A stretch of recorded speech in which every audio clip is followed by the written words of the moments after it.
Hello and welcome to The Final Bell. It is great to have you with us for another week. We are brought to you each week by our friends at Morris, personal finance solutions, expert advice and finance specialists all in one place. It is great to have you with us in a strange feeling of a game coming up this weekend where finals are not on the line and positions within the top 8 are not on the line for the Cats. But we've still got plenty to talk about, lots to talk about. The game against St Kilda last Saturday night and looking ahead to the Bulldogs, perhaps looking even a little bit further ahead. And to do all of that with me is Meg McDonald, AFLW skipper. Meg, great to see you. You too, Lingy. Thanks for, I know we're a couple of days later this week. Life's busy, but happy to be here, and I've had a bit more time to digest the disappointment from the weekend and look a bit further forward. Very busy for you. You had the practice match on the weekend against the Crows. I was thinking this morning, I was like, since I last saw Lingy, I went to Sydney for the Tillies. Yes, you did. Then they put World Cup ended, went to Adelaide for the Pracky game. Cats aren't playing finals. Like, it's all happening. But it is all happening. How have you pulled up? Most important. Yeah, I pulled up okay. The first one is always a bit of a challenge, and we're actually playing longer games this year. So that was really good to get a feel for. It was for those who don't know, we went down by a goal to Adelaide, who've won 3 premierships and a really seasoned, experienced team. I reckon we probably couldn't have asked for a better hit out and a better team to measure ourselves against, and nor a better stadium. Like, we played on Adelaide Oval, like coming from the week before where we played in the rain at Vic Park in the mud post VFL to pre-AFL on one of the best decks in the country. It was a good feeling and a good chance to get away together for a couple of nights. Did you have that panicked feeling? The season launched too, by the way. I'm just listing all the things I've done. Wow. Sorry, continue. Plenty going on. It's all happening. Did you have that panicked feeling at any stage early on in the game where you've done a big pre-season, a long pre-season? Yeah. You've trained. I've seen you've told me about the training you've been doing. You're fit right now, but did you have that feeling of, I've done nothing because it's gameplay against a now, Lingy, I haven't discussed this with you, but I did cramp in the third quarter. Yes. You always you test a little bit when you're feeling, I've got a quite positive outlook generally, and I'm excited by what we're hopefully going to achieve together this year. So you're thinking all that going in. We got close to Adelaide last year and they scored quickly in the first quarter. So yeah, you have, from a fitness point of view, yes, but also from thought we were going to be dominant. Not dominant, but you're feeling positive, and then you cop 3 to 4 goals in the first 15 minutes, and you're like, this team's very good, and it's going to take us a second to, be bold enough to put our best foot forward. But by the same token, that fact that we got back and got in it and only lost by a goal in the end was, another good sign of maturity. So we're getting closer to round 1. Is there anything this weekend? Nothing we've got this weekend off and then hit round 1. Just a little training session. We've got our AFLW season launch prior to the men's game, so we'll be just across there, somewhere in the Red Chicky stand, I reckon. Launching the season, but mainly a bit of a breather before Saturday week. Yeah. Yes, against the Doggies. So yeah, good little trial run for them. Excellent. Well, that's good to hear that you got through all right. Everyone through unscathed? I don't know what I'm commenting on. We had one injury. We had one little. Just a slight injury. We had just a slight. How did the number 45 fare? I tell you what, she can be good. She is. Did she go? I don't know. She did some things. I will send. All I heard Jakey was will send you a highlights reel. All I heard was the number 45 has got some tricks. She's got tricks and she's learning the game. And actually the best thing about it was a big challenge with the Irish gals love for the game, And I think she came in on Monday morning. She was like, I just loved it. I just was physical, all that sort of stuff, because they can come in and feel a bit like, whoa, what's going on? I'm a bit lost and all that. But no, she was absolutely up for it. And do you know my favourite? I trained on her the other night. A little Irishism for you. So I'm standing there, we're defending an inside 50. I'm defending an inside 50. I'm on her and they're sort of mucking around with it at the top of the 50 and she's like, go on, get it. As in like, kick it to me. Go. But the way just she said get it was to like, me. she's like, go on. Someone looks up for her. It's like, maybe I should penetrate. Go on. It was great. I was like, this is great. Way to call I for it. actually think I'm mic'd up tonight, so I'll try and get a bit more of that out of her. Good. Oh, well, fantastic to hear. Can't wait to see the round one game against the Doggies Saturday week. Yeah. Obviously, we've got the Bulldogs in the men's game this Saturday night. Goodness. Before we get to that game, let's go back a few days now. Mm-hmm. We've got to talk about it. Unfortunately, not a great outing on Saturday night against the Saints. Unfortunately, you had to talk about it live. I did. I was there for Channel 7 on the boundary. St Kilda were really impressive, I've got to say, and we weren't at our absolute best. I think that's fair in saying that. And it proved to be a pretty disappointing night. I think St Kilda had control of the game for most of the game. Yeah. They kept us in it by just continually missing shots at goal, and then eventually they put the game away. Out of the game, everybody's going to want to talk about, I mean, the big wide world, but also Geelong supporters about, oh, hang on, is this, that's the end of it. What are we got to do? Yeah. Do we have to rebuild? Do we have to reload? Do we have to just grab a couple of players? We're really, really close. Yeah. All of that analysis is going to come from not making finals. Yeah. The reality was, I think I saw a team that had been impacted and hampered by injuries all year and health of the list. The run wasn't there. St Kilda just looked faster across the ground. They spread better. They defended quicker and better.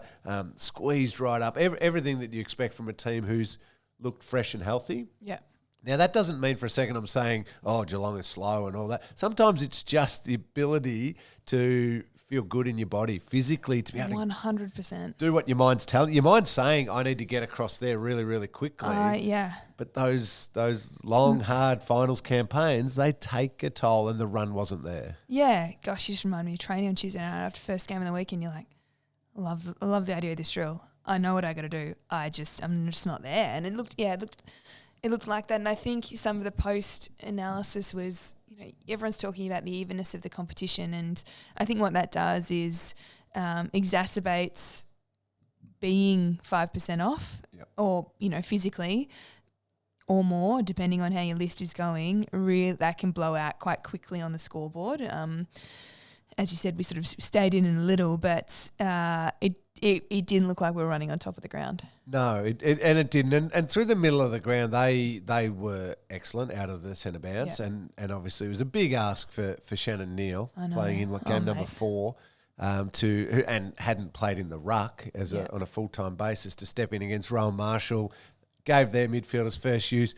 And from that, we were then trying to launch most of our attacks from deep in the back half. Which isn't where we're at when we're at our best. No, definitely not. And not against a team who are coached well by Ross Lyon, and that is a big part of their game, is once you've got it in there, just come forward at the opposition and hunt and pressure and take it off them. And they did it really, really well, to give them credit. I look at that team and you start asking, okay, what do they do this week? Because I think just on sheer necessity, Asava Radigalea unfortunately injured in the game, which is really disappointing. Got a few of those. We've got a few that won't be partaking. Yeah, Tommy Hawkins with a little hamstring issue. He had that one. Brad Close also didn't finish the game. Reece Stanley possibly not back. And then you throw in a Mitch Duncan suspension as well. Yes. There's going to be a number of changes for this week. I know, and I was listening to Tom Stewart did a press conference just the other day, and question, how do you motivate yourself when it's the first time in his career and only the second time in 17 years that the Cats haven't been contending, effectively playing in a dead rubber game. Yeah, so how do you get up for it? And I think he responded as you should. Like, he knows what an honour it is to pull the Cats jumper on every week. Obviously, it took him a while to get there in the first place. So I think as a professional athlete, motivation wise, that's your job to get up for every week. But it does change the mood around the place in the lead up, I think, as people are going off for surgery, or there will be 5-6 changes on the way in. Well, there has to be, just with those injuries and the suspension. It is a balancing act, though, isn't it? Because I support the proactive approach to, Jeremy Cameron, who's going in for surgery on the AC joint. Now, everybody focused on the fact he was knocked out by Gary Rowan accidentally, and the head issue. His shoulder wasn't in a great way from that collision. He then bravely came back and played all those games, including Saturday night, with a severely hampered shoulder. Yes. Now, I think it's a smart decision to not then put him out there again and say, hey, just hurt that AC joint a little bit more. 100%. People say it's a smart decision for next year and all that, but it's also about the health and well-being of your players, and when your priorities shift in terms of what you can achieve this year and with a game on the weekend, then it rejigs things. Yep, absolutely.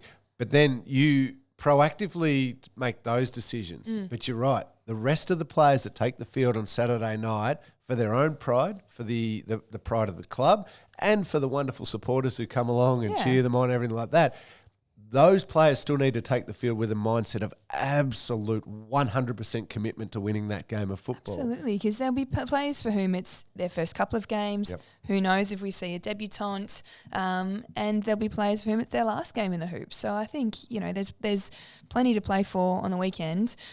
Also, the Dogs are going to be up for it. They need to be, winning to make finals. So there's plenty in it. Yeah, so they need to win on Saturday night. They then need to rely on Carlton to beat GWS. Yes, in the last game of the round. Is it? I didn't check when it was. I think it's the 6:40 or 6:10 on the Sunday evening. Oh boy, here we go. Yes, so the AFL have got AFL it right to the end. It wasn't quite the ultimate scenario the AFL wanted, where we were still in it. Yeah, we were still in it, and then there was the Sydney-Melbourne game was still live. I think that had something to do with the Adelaide-Sydney game last week. All of those things. But they at least get, if the Dogs win Saturday night, they then get that live game on the Sunday evening. Hopefully we spoil that party altogether. Hopefully. And we knock off the Dogs. You talk about maybe some of the players that are coming in just a second for this week's game. Quick shout out, Jack Bowes will play his 100th game. Yeah. Obviously the Suns and the Cats, and Tanner Bruin will play his 50th game obviously with the Giants and now with the Cats. So a couple of milestones there for a few players. Who comes in? Who do you think gets the opportunity? Well, I think everyone's talking and hoping to see Toby Conway out there, surely. We've spoke about how challenging it was for Shannon in the ruck on the weekend. And another big ask with Tim English this another week. Huge ask, but timing was great on a little highlights reel from the VFL that I saw on the weekend. And he, was that you, Jakey? Yeah, Jakey knows. Jakey gives the nod. He may as well just get invited into match committee. He's like, this is who's doing well in the VFL. This is who should play. See, the players maybe don't realise that. They're like, be one of Jakey's favourites, and then he clips it all up and he shows the coaches, and then that's how you get a game each week. Jakey tells us on the potty. Scotty undoubtedly listens every week, and that's how it happens. So, Toby, well, let's hope. It'd be exciting. It'd be a fantastic opportunity. It'd be a big challenge to potentially play against, I would have thought, at least in the last couple of spots in running for ruckman as the All-Australian. You would have thought?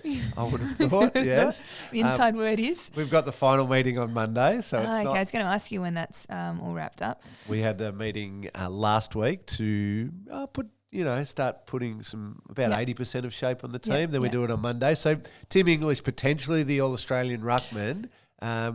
Be a great challenge for a first gamer if he gets that opportunity. If not, and Reece doesn't get up, I assume it would fall to Shannon again. Yeah, which is another huge challenge.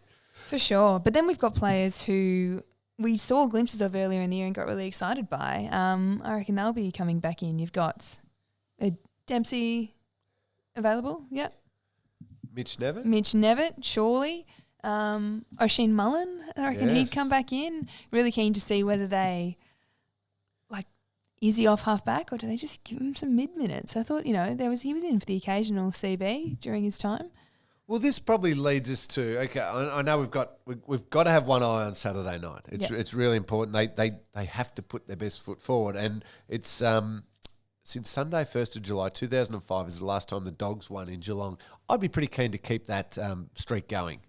Absolutely. Not keen for the Dogs to come down here and just have a win and then they get rid of that little hoodoo Gotten for close them. and then after the siren, bad luck. Yeah, that's right. So keep that one going. But this is the challenge, I suppose, for Chris Scott and Andrew Mackey and Stephen Wells and Simon Lloyd and all of the coaches Jake, our there. producer. Jakey, Yeah. who he's going to feed to the coaches, is the one eye. They will have a firm vision on Saturday night, but then even beyond Saturday night, one eye is going to be on contending next year, the 2024 Premiership. There is a scenario, a case to be made, and we'll talk about it in a second, that they can be there challenging again. We should talk about it in a second. Yes, Yeah. continue. Versus an eye for the future and getting games into Toby Conway and Oisin Mullen and Mitch Nevitt and Ollie Dempsey and these types of players. So that balance is always going to be there. And I think Chris Scott was quoted in his post-match press conference, really calm and measured as he always is, talking about the list, where to from here, the fact they missed out on finals. He said regarding the list going forward, reload and go again in 2024. He posed that as a question. In my mind, it always is. There are two priorities. Do what you can for the long term, but not at the expense of playing as well as you can in the present. We'll work through over the next few months, but we are not at this stage where we think we need to be terrible for a few years to improve. So it's always that balance of win now and aim to win now. And it's something they've been so good at, but also an eye for the future. So again, it's Saturday night's the priority. But if we could forecast a little bit, let's make the case for where they go in 2024. Yeah. Because, and that's the thing, I mean, just on this year, they're not, as Scotty rightly says, they're not mutually exclusive. You know, Tanner Brew and Ollie Henry are both players that will be great in 8 years' time for the Geelong Football Club, but were among our best in games this year as well. Both 21 years of age. Exactly. So very, very freshly early. 21. But yes, let's talk about how we're going to win next year. Well, so the case to be made. So we've got a team who's even if you look at on the ladder at the percentage. So Geelong they've still got a game to play, but a percentage around about the 114% mark. Yeah. It's the ninth best percentage that's been seen in 70 years for a team with a 10-win season. Yeah. So what it suggests is their best has been very good. Yeah. But they've dropped games they shouldn't have dropped. Yes. Whether through personnel, just being that little bit off, whatever reason. That'll be dissected, I'm sure, very, very closely by the coaching group. So it's a team that still has a high ceiling. Yeah. The case for next year is health. Number one is health. If you can get Cam Guthrie healthy for a whole year, and this year was simply a hiccup in his career. Mark Blitzarv's healthy again. Patrick Dangerfield, I think his body is so banged up that you're still going to have to really manage him throughout the season. But you can get him healthy and super, like his 2022 season. Yeah. Even if he took a 5-week block in the middle of the year and then was healthy later on in the year. You get Mitch Duncan healthy. You get Zach Tui healthy. You get Tom Hawkins healthy. So those older guys, they get a bit of a longer break off season, they pre-season, and then they hit next year just with better health than what they did this year. Yeah, I think that would completely change your mood around, going to work as well. But I look at it and you think, it can sound like a cop-out, but the reality is across the course of 10 years, you've probably played 2 extra seasons of, post-season football, or totaling 2 extra seasons, in terms of your hours and weeks and of your year that's contributed to being at the footy club. So I think they won't know what to do with themselves with the extended off season. Yeah, and then of course it's the step of the younger players as to who will really drive it. If you can get those players healthy, we just mentioned, that sets a baseline because they're veterans, they know what to do, and then the young players jump. And Zach Guthrie, I thought he was one of our best players on Saturday night, continues to make a jump. Mark O'Connor goes again. Sam DeConey and Jack Henry probably holding down, key position posts. What happens with Asava, I don't know. We'll wait and see whether or not he jumps again or whether or not something else happens with him. Tommy Atkins, Atkins has been he's sensational been really all great. year. Holmes and Tanner Bruin, as you spoke about before. Can Grime Myers produce another season like this? Brad Close, does he jump up against Stengel? Does he get back to a bit more of last year's form? Potentially, who knows? Nevitt, Dempsey, or Jai Clark, does he start getting games? So that's where the improvement drives from. But that works in with what Chris Scott was talking about, as in let's win now, as in 2024, and be super, super competitive, put ourselves in a position to contend. But that's not sacrificing the future when you start reeling off those names. Not at all. They're young guys. No, and those guys, I think Isaac Smith said it as he was, I reckon it was the game before he announced his retirement. Like, this is their club now. Those, players that are 20 to 25 years old. And I think we saw signs of them owning that, even as the team isn't going well, even as your older players and your more experienced players are battling injury and are out there to do what they can for the team, but are way off their best. You've got, you only have to look at the weekend and think about Zach Guthrie kicking that first goal of the game. Yes. Like, there are times this year he's like, I'm just gonna put it through the big sticks. There was that one, the game was probably done, but Atkins, I remember there was a ball, like Jez is coming forward and Atkins is coming from the midfield.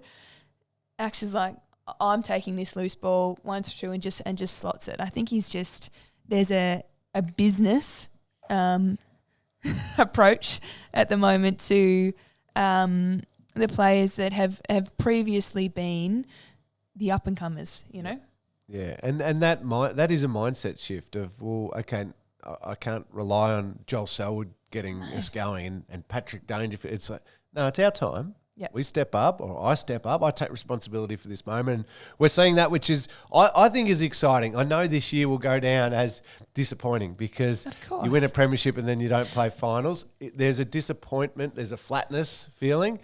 I think it can be used as a real catalyst to get something pretty exciting happening almost straight away next year. Absolutely. I think the disappointment is not necessarily of the fact that we won last year and we didn't win this year. It's because when you write our best team down, if injuries weren't a factor, here and now or for round one next year, we would still argue that it's an incredibly good team and it has massive potential. So to have that potential in your footy club and for a host of different reasons not be able to grasp your best, that's what's disappointing to me, rather than you've won one and then you can't back it up.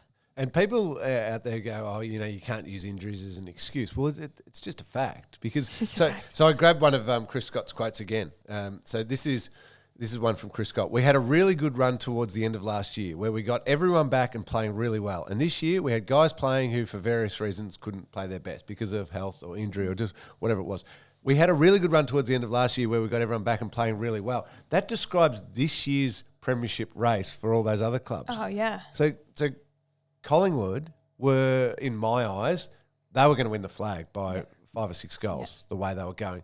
But then you lose Nick Dacos, Darcy Moore, Jordan De Goey, Steele Sidebottom, Saw, and you start wondering. It becomes a lot closer. Brisbane, have they timed their run right? Melbourne, but then they lose Harrison Petty. The health of the list at the right time of the year is still one of the most crucial elements to a shot at the title. That's why every year someone throws a barb that says you don't win them in July when a team's flying. So look, we're counting ours in the previous August. Yes, no, I like the sound of that. But we'll see how we're going this time next year. I do love the sound of that, Meg. It'll be a big night Saturday night. I hope everyone takes, and I know they will, they'll take the field with an approach of we win this game. But then the coaches will be frantically, and the list managers in the background, working on a way that they get the best opportunity to win in 2024. Hey, you mentioned Isaac Smith, who is retiring. He'll be playing his last game in the AFL on the weekend. Also, quick shout out to Johnny Segler, who's announced his retirement during the week. He was obviously one who we love to hate when he played at Hawthorn and then came to the Cats. And just by all reports, just a great person who worked extremely hard. His body was pretty banged up by the end of it all, but always one who, give him the chance, give him the nod and say, we need you out there, he'd jump out there and give his absolute all. Yeah, and I think everyone wishes him luck with what's next. It's a fair effort to play for, he's 2012, I think he got picked up by Hawthorn for the 2013 season. So your 10-year career, like 110 games over that length of time means and some serious knee injuries. Yeah, you've battled, but you've obviously bring a whole host of strengths on and off field to be wanted by two of the most successful clubs over the past decade. And 2 decades. And an absolute competitor when he takes a big Go on then. You've competitive. Experienced it? No, I didn't. I never played against him. I just watched. I used to gritted my maths is wrong. Watching him play for Hawthorn, just think, he's one of those old school ruckmen who make you earn every single touch of the footy that you get. Hey, I want to take a break, Meg, because I do want to get to a couple of questions from our listeners. Before we do, I'd just love to mention really quickly too, tickets for the Cargie Greaves Medal Night are available. Yes, they are on sale. geelongcats.com.au/experience/events. So jump on there. It's a wonderful night. Obviously, I understand it's not the finish of the season that we quite wanted, but still a great way to spend time celebrating what has been a really competitive year, really tough year, but also a launch into what is a really exciting next year as well. So please come along, enjoy that night. Jump on the Cats website to grab all of that. I asked you about your pracky match, the fact that you've got the season launch. We didn't even get to talk. Matildas. Oh, that's okay. It's okay. That's okay. I just did send one text at a certain point in that semi when Sam Kerr kicked that goal. This is the best moment of my life. I was genuinely like, I don't even care if they lose this game because I have been here for a moment that will go down in sporting history forever. Phenomenal. We will always have that moment. Sorry, Lingy, get away. No, it's right. You can do it. I was watching with my kids, and I clearly I'd heard all the narrative that Sam Kerr's one of the best players in the world, and I don't think I fully appreciated how incredible. Or that she could do something like that. So as she's sort of got it, I'm like, pass it. I was yelling out at my kids. Forward's open. Yeah, and then she's just smashed it in with the most stunning goal. I'm like, she can do that. Yeah. Like, it was I didn't stunning strike. That football was a game where, I was listening to all the pods in the lead up and Ian Wright was like, no, stop saying that she shouldn't start and all this sort of stuff. He's a British guy. He was like, she is the best number 9 in the world, the best striker in the world. She is not leaving this tournament without having a moment. This is before the game. And I'm thinking, but surely it's not that kind of sport where you're in it and you can just take it by the horns. It feels too like subject to other things in football for me, but I clearly don't know it well enough. And he was right. And I was like, when she got that ball, I was like, surely not. Yeah. And then, she got another one, but that's okay. I know. Talk about how cruel the game is. She just misses that other opportunity, and then it felt like a minute later they're down, and it's 3-1. But you talk about cruel, but also how universal some of the rules in all football codes. If you don't make it count down one end, you get hurt down the other. You certainly do. So what I was alluding to and getting to is the fact that how busy you have been lately, Meg. I have been so busy that I've appreciated your flexibility with the pod. I don't really want to. I'm living in the present because the things to do after this podcast are piling up. But that's okay. Life, one of those things is not life admin. I won't be getting any of that done, and life's busy enough without more life admin. So that's why Morris is now bringing their personal approach, mind you, to personal finance. Their team is here to help you finance your next lifestyle asset with their free person-to-person service designed to find a finance deal that works best for you. Call Morris today on 1300-4-MORRIS or head to morrisfinance.com.au. Isn't it so boring when people complain about how busy they are? Aren't you just like, yeah, me too? Yeah. I did get conscious of that when I go on about it all the time. But it's okay. We make you go on about it with life is busy enough. No, that's a universal statement though, and I just make it about myself. That's okay. We love that. We'll take a break. We'll be back with your questions next. Welcome back. It is great to have you with us on to the final bell. Big thanks to Morris for supporting us and allowing us to have this chat with you every single week. I'm with Meg McDonald. Meg, question time. I know there'll be lots and lots of questions. I'm going to fire a few at you. I'll get through as many as I possibly can. Love the fact that our listeners engage with us every single week, as you have done right throughout the season. Lots and lots of questions, lots and lots of interest. I've been getting stopped a bit by a few people. Actually got some feedback. Someone I work with on K-Rock, Loggy, her Loggy. I was about to say husband, fiance, loves listening and says that you and I do a reasonable job. You know, do okay. Good stuff. Do okay. So always nice to hear that feedback. Really appreciate it. Love your questions. This one might test us a little bit though. Lenny poses the question, who is in your Kaji top 5?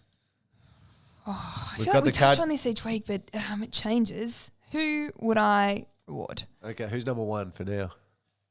I think I know. Stewie, Brian, Jez? I think Stewart. I think Stewart at 1. Stewart? Yeah. Okay. I think Jez would be leading comfortably at halfway. Yeah. Then either a mixture of games what missed. What was halfway? What? How many rounds did we played when he got injured? I'm going to say that was probably 16. Oh, I would have said 14. Maybe okay, not. Yeah, no. not a lot. It all blurs into one. Have you got Grian second then? Grian second. Yep. Okay. Oh, do I? I don't know. I've got Tom Atkins second.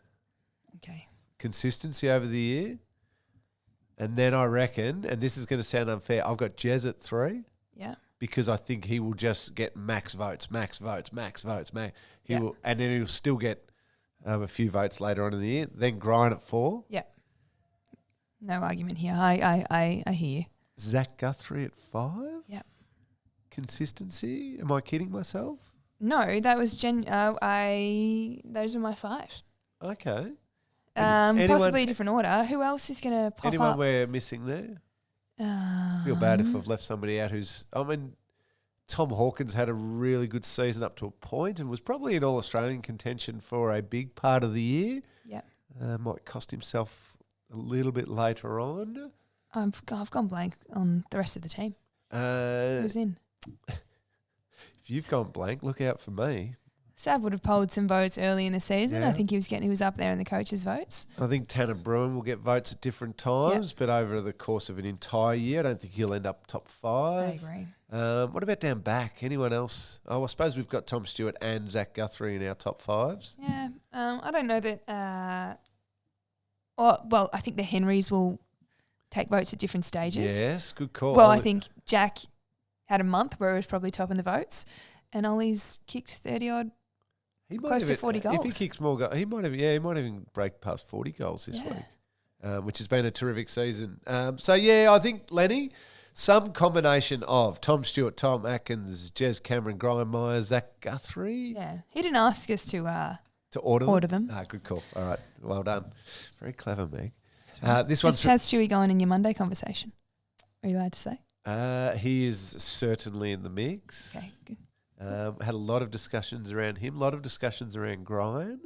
I can imagine. A lot of discussions around Jez as well for his phenomenal start to the season. Do you have a games played?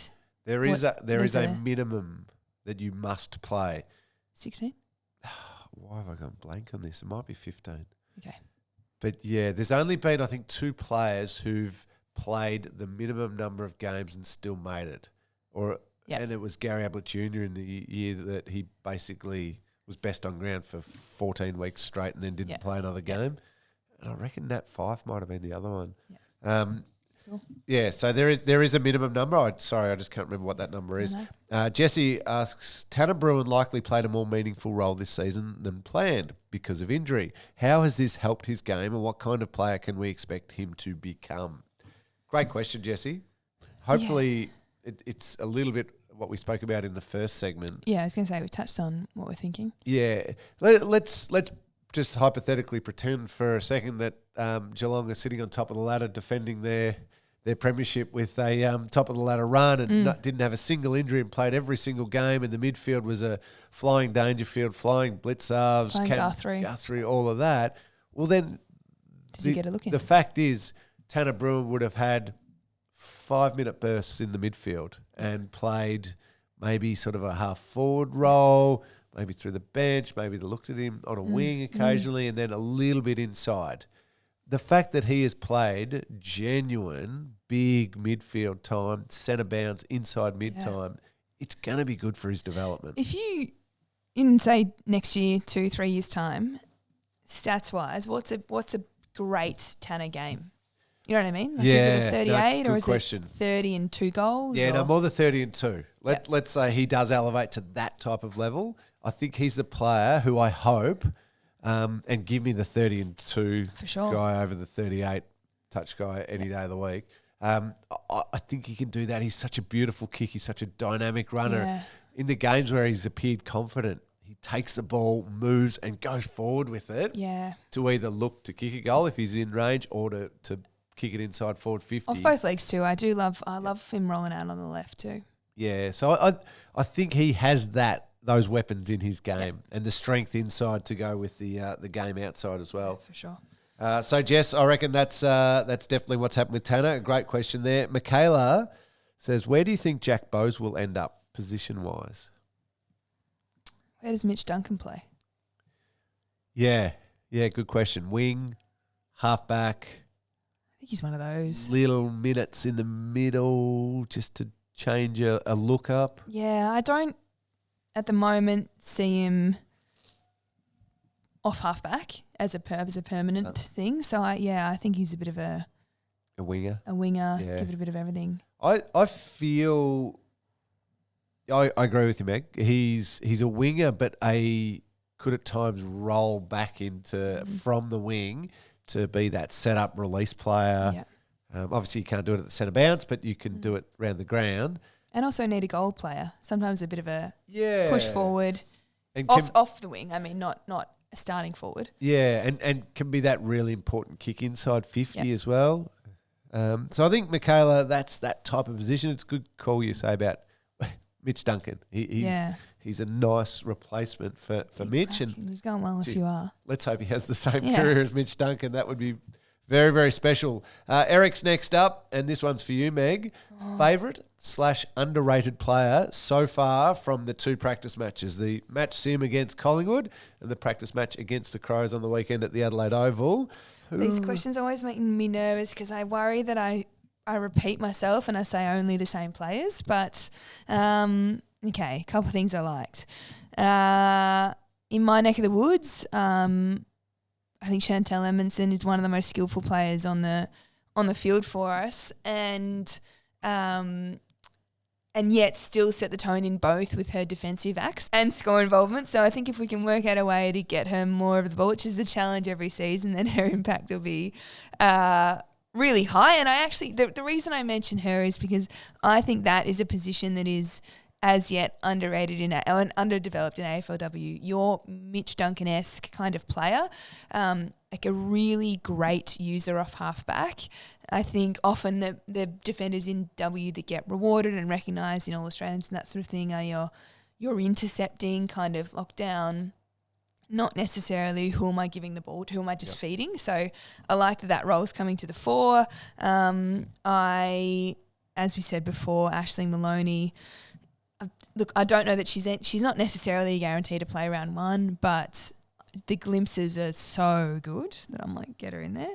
And then, you've got your Kate Sermon came up, and I just think the forward line in general, that has been the focus for the preseason, is how do we score against teams that are experienced in defence and know how to hold their defence in place. So I think that change has meant that Kate Darby, Jackie Parry, and then Aisling, as well as Shelley Scott, are going to really have some joy down there this year. So they're my ones for you. Very nice. Well done. And I love the glimpse into the captain. The captain, Meg, just fired up, grit the teeth. Fantastic. Simon has this question for both of us. What are you most looking forward to about next season? We do look towards next season. We spent a fair bit of last segment talking about that. What's something that just stands out that you're like, it's no doubt hard for you to look too far ahead into next season because you do have your season to focus on and in a big way. But if just send your mind a little bit further to next year, what's something I can't wait to see that or that player or that moment or that come together? I would love to see the 2 sets of brothers dominating. So I'm going like Jack Henry back, like solid, one of the like really one of the best defenders in the comp, not just Stewie's freed up because Jack's doing his job, but like a dominant centre half back as you had him. And then Ollie going to the next level in the forward line. So I love to just one kick it to the other, like big intercept, down Ollie's throat, goal. And then I think Zach Guthrie has elevated again this year. Hopefully he continues and then gets his bro back in the middle. So that's what's come to mind first. Nice. I like it. I'm most excited about bringing together the new generation of players heading into their prime. Not even quite yet in their prime, but heading into or just inside their prime, combined with outstanding veterans who, if healthy, can still play an incredibly high level of footy. I love that joint. The balance, the what's the word? Potion Melding. of. I think this from personal experiences. So my last season of football, 2011, was this incredible bunch of great veteran players who had been there, had success, were just competitive, hardened players. And then you throw in a Dan Menzel and his incredible electric play, a young Mitch Duncan, and Alan Christensen the moment in the grand final when he takes that bar and that run and dare, a Trav Varco about to head into his prime, kicking one of the greatest goals in grand final history. That sort of run and dare and everything just bringing those two types of groups together, produced some great football. Yeah. I'm excited to see that potentially play out next year. That gets me pumped, that type of thing. Good. Thank you for your question there, Simon. Thank you to everyone for your questions. I don't want to go on too long. I do want to say again thank you to Morris for all their support throughout this season. We love bringing this podcast to all of our wonderful listeners. It's always good to catch up with you as well, Meg. We talk some footy. And for years, Morris has been supporting businesses and the community to generate success together. Now they are bringing their personal approach to personal finance. Cars, boats, caravans, motorbikes, jet skis, whatever you want, they are all about getting you out there living life. Let their team of finance specialists take on the life admin of arranging your finance so you can get on with life. Call Morris today on 1300 4MORRIS or head to morrisfinance.com.au. Is this the last time we're together? Possibly. For the year, I should say. Watch. Maybe we'll jump back on just to... Maybe a little bit of trade talk or free agency talk or draft talk, something like that. Yeah. I mean, the Tillies are playing again in October. I'll probably have to come on and talk about that. That tends to be what I consume myself with. You are about to get, I know we've been joking throughout all these podcasts, you are very busy already, but you are about to get very, very busy with the AFLW season kicking off. Not this weekend. This weekend's just a cruisy little calm before the storm. The following weekend, Saturday, 5:05 p.m. here at GMHBA Stadium on Saturday against the Doggies. Yeah, we would love to get, I think the number is 10,000. We would love to get 10,000 people here. So please, if you can, come down and watch us play. I promise it's going to be a sight to behold this year. It'll be a good season. So, it's a busy time of year, but also, as you know, once games start, you just sort of lock into a really nice routine and nice focus. That's the fun stuff, isn't it? Yeah, and you sort of everyone's, your priorities are pretty broadly recognised and everyone's just go do your thing, live the athlete life. Well, when I come along and cheer you on with the kids, and I'm like waving, saying, and telling my kids I know you, like I know the captain of the AFLW team. You can't just brush me off and just pretend that, I don't know that guy. I'm like, Meg. Like, I'll say, Lingy, is it? Yeah. That's that annoying redheaded guy. Oh, no. No, good luck for the season opener. Good luck for the season. We will be back at some stage, hopefully to have a chat. Are you in finals at the moment? Are you coaching? No, the under-9s don't have finals. Under-12s even don't have finals at my eldest boy. So our season finished not last weekend, the one before. Oh, yeah, that was rude of me. They both had a win to finish, which was really nice. Yeah, nice. They were lots of happy kids. Cricket then?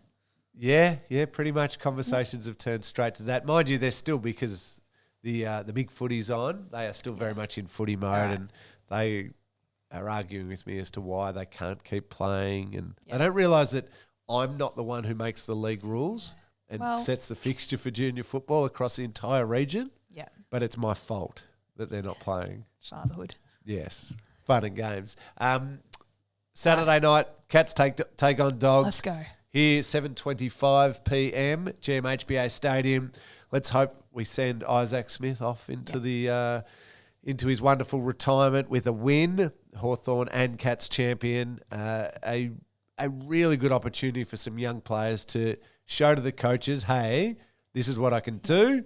This is what I'm going to do next pre-season. Yeah. And I'm going to be in your round one team for next year, and I'm not going anywhere after that. Yeah, and I think it'll be good practice for the crowd to come in, support them, get loud, and then imagine what this place will look like with 40,000 next year. It'll be great. That's a good call. The stand will be done for next year. It's funny, really quickly, I know we've got to go, but the last dead rubber they played in here was the game where I think there was a few of the legends retired. I think Stevie J, James Kelly, Matty Stokes all finished up. There was just a celebration around the three of them, but it was also playing against Patrick Dangerfield for the Adelaide Crows. Oh, yeah. When he was coming over? Yeah, well, we didn't know. He hadn't announced it, but every time he touched the footy in the last quarter, the crowd was cheering him, and of course he did then come to the Cats. So there was a great feel, despite, again, what was the disappointment of no finals on the line. It was a great day of celebration for a wonderful group of people,